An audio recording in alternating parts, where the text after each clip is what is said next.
Salut à tous et bienvenue sur la ferme du mineur. Aujourd'hui je vous montre comment utiliser la version 1.3 sur Hpool. Comme vous le savez, la version 1.1.0 n'est plus disponible. Bon, elle est encore disponible car je l'ai upload, mais pour ceux qui voudraient passer à la version suivante, alors c'est extrêmement simple. La vidéo tuto ne change rien, il y a juste cette étape qui va changer, vous allez voir c'est extrêmement simple. La première chose à faire c'est de retourner sur Hpool. Vous allez dans Personal Center, juste là, et vous allez aller dans Configuration. Vous allez dans Pool, ici, et ensuite dans Configuration. Là, vous allez avoir ici Pool Address et juste à côté API Key. Vous allez tout simplement copier votre API Key. Hop, vous la copiez.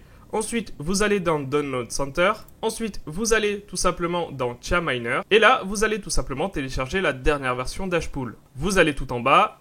Et là, vous prenez celle pour Windows.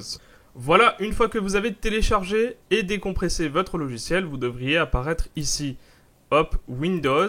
Et ensuite, vous allez juste là sur hpoolminer.gui. Vous cliquez dessus. Une fois sur l'application, vous devriez voir tout apparaître en chinois. Alors la première chose à faire, c'est qu'on va aller juste là, ici, on va cliquer sur ce petit bouton.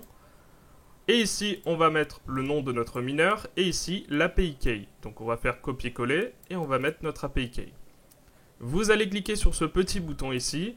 Et ici, c'est le nombre de temps avant que ça reload, c'est-à-dire que ça rafraîchisse, c'est bien le nombre de plots. Ensuite, ici, vous allez cliquer sur English au lieu de chinois et vous allez juste cliquer juste là.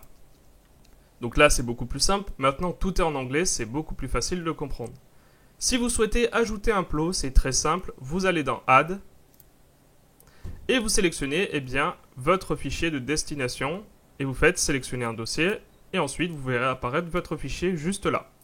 Voilà, c'était pas plus compliqué que ça. Vous avez vu, c'est extrêmement simple. Maintenant, vous pouvez suivre l'autre partie du tuto.